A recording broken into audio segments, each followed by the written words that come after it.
Hello everyone, and good afternoon. And yeah, thanks so much for to Ed and Michelle for really a stimulating panel. I learned a lot myself from the discussion. I should begin. I believe this is the concluding panel for today, although there's a very full program again for tomorrow. By stating the obvious, I'm not Averil Cameron, who was advertised as being the presider of this panel. So I should begin by expressing regrets on her behalf. I know that she very much wanted to participate, and unfortunately she was prevented from doing so. And so I'm very privileged to be stepping in on her behalf. My name is Charles Pazdernik. I'm a professor of classics at Grand Valley State University in Grand Rapids, Michigan. I have known Geoffrey for a long time. We were students together under Cyril Mango at Oxford, too long ago to even think about.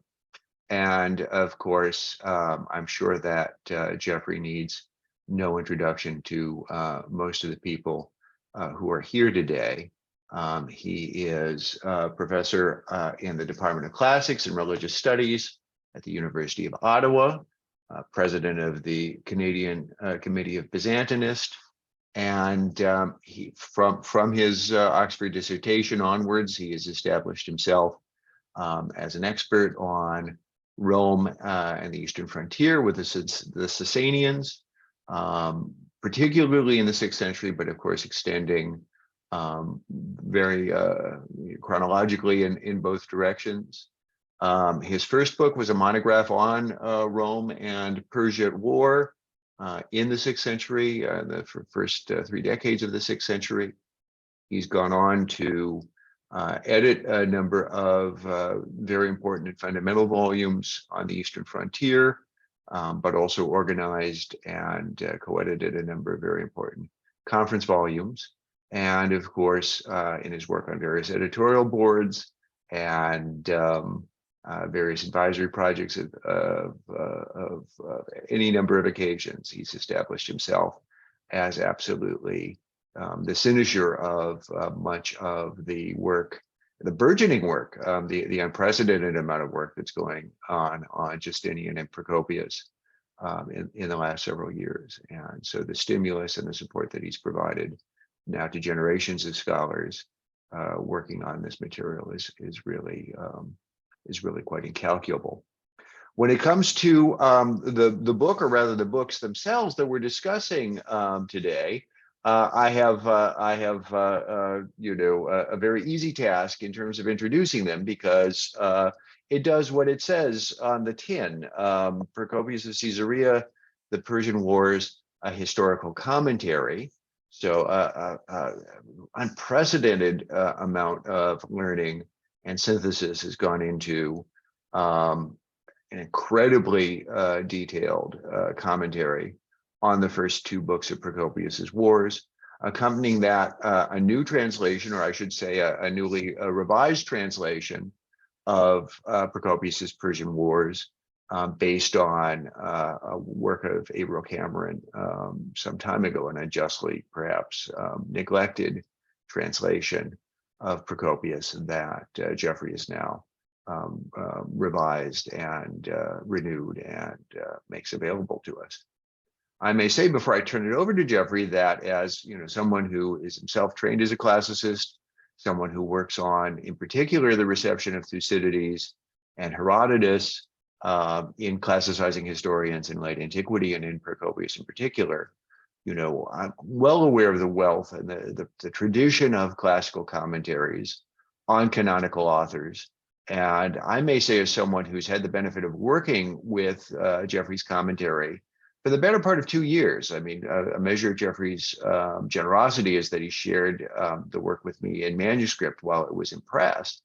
And so I've had the privilege and the benefit of consulting this commentary, and in fact, citing it in print for some time now. And I may say, in a nutshell, that it stands comparison with the monuments of classical scholarship when it comes to you know, that proud tradition of commentaries I think in particular of Simon Hornblower's commentary on Thucydides. I think Geoffrey's work is entirely the equal of that monumental contribution. My final thought before I turn it over to him is that I think Geoffrey, you do yourself an injustice by subtitling the work a historical commentary, because again, the literary work, the literary insight, the philological acumen that's present in the entirety of this work is really needs no qualification, and it's presented in a way that is remarkably accessible. So this is something that experts can profit from, but it is remarkably lucid. It is remarkably straightforward. It is written with a wider audience in mind, and that is itself quite an accomplishment. So without further ado, please, Geoffrey, take it away.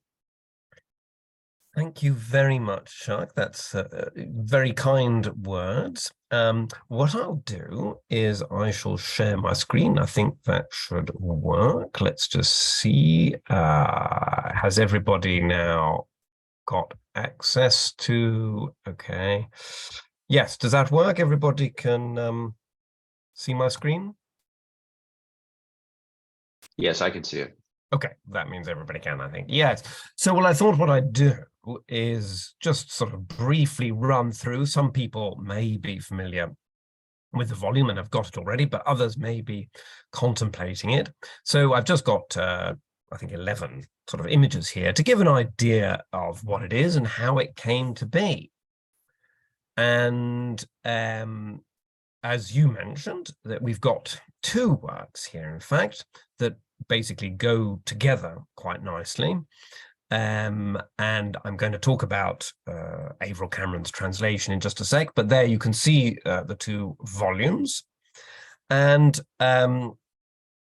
this is, I should say, the two volumes coming out now is a sort of long-term fruit of work that I began on my doctorate, which was, as I've put down here, supervised by James Howard Johnson, and who's ever since then been a tremendous help to me. And, you know, if I have questions, he's still available to answer them. And that's been incredibly useful.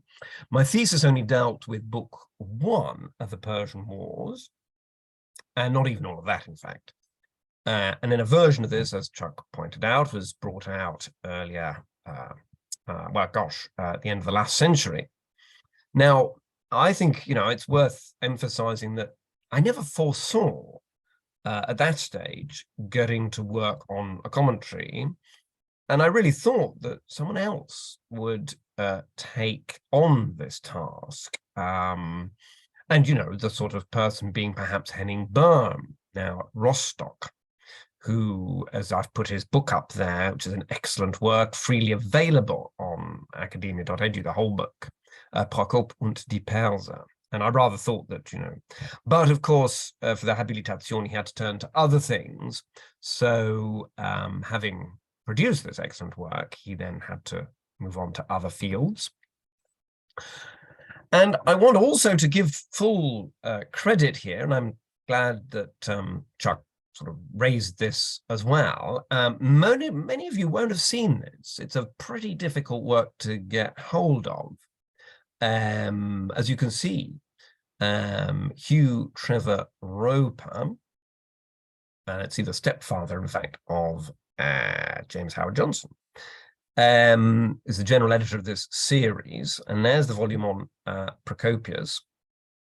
And it actually, I mean, it does have, as it says there, vivid accounts of the Gothic and Persian wars. That's absolutely right. Nothing from the Vandalic wars, but there's also extracts from the Anecdota and the buildings. So what I did was I took the pretty lengthy chunks of the Persian wars. I got it all scanned and so forth. And that is the sort of basis of the translation. Of course, it has gaps that I filled and so forth, and I have, you know, sort of revised it somewhat. But nonetheless, it made a huge difference to have such a good translation ready to hand. And I think it's good that it is making it available once more. And as I've noted down here, I've put in page numbers of the Teubner edition. There's a few scholars actually who rather than referring to book, chapter, and section, actually just use the Teubner pages, so that can be useful. And it's also got nonosus in there, the account of missions to southern Arabia. And there's a very detailed index produced by an MA student here in Ottawa who's done a splendid job on that. And now this is just a digression. Procopius loved digressions, so do I.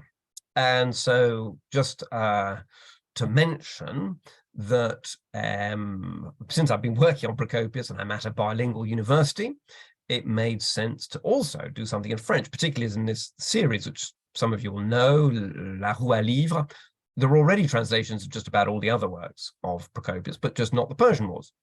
So I collaborated with Yannick Auberger, and this came out just over a year ago. And I did the notes, and she did the translation. We worked on the introduction together. And in the future, there will be a translation into Esperanto, which is already done, but I need to work on the notes and so forth for that. So Procopius will be available in other languages as well.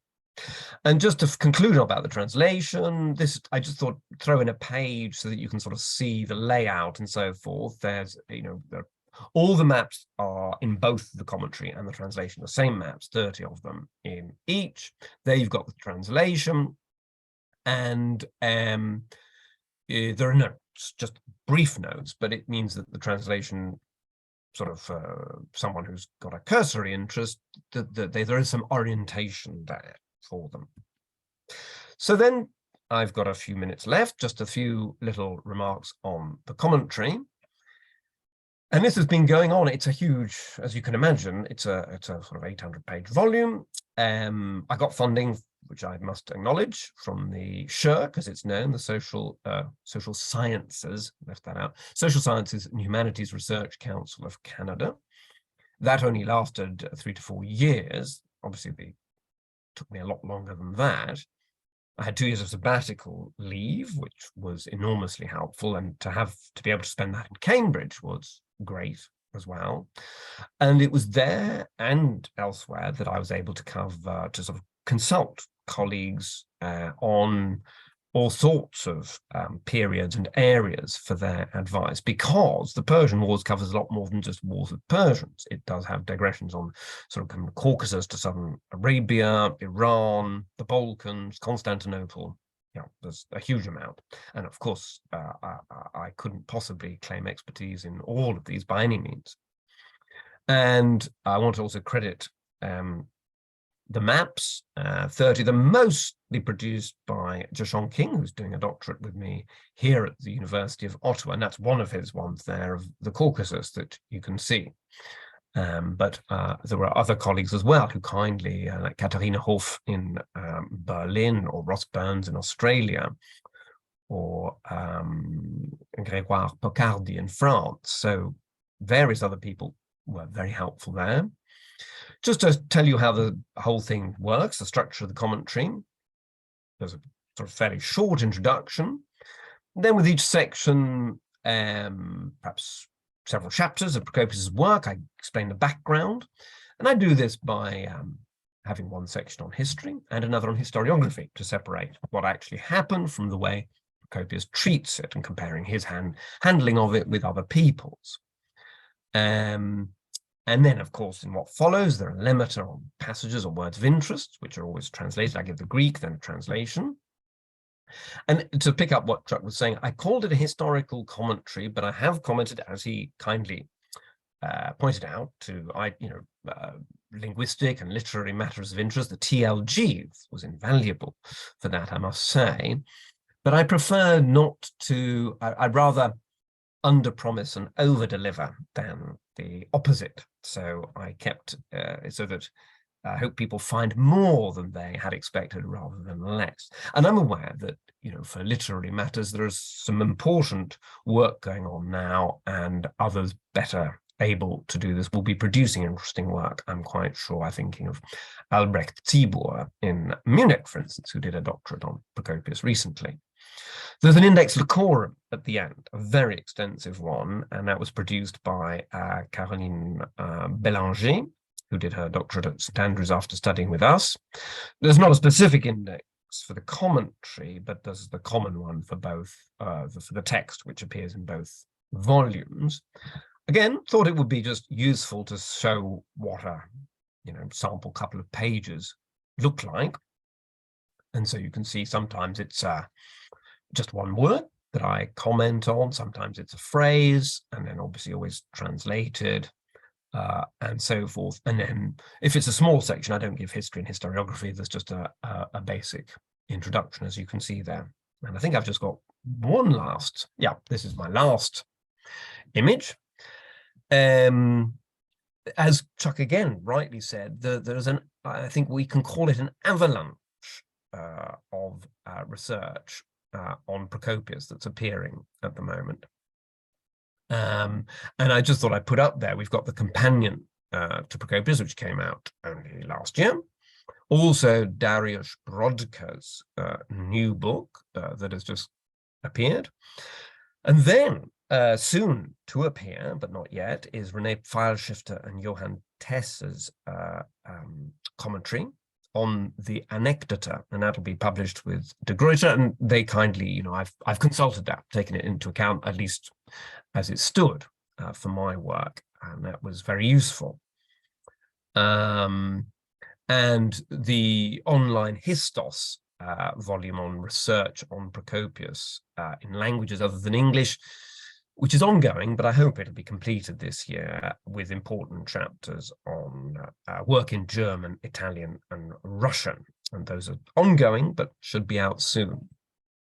And there we are. I'll stop sharing, but I hope that puts the work in some sort of general context for you, and I'm happy to field any questions.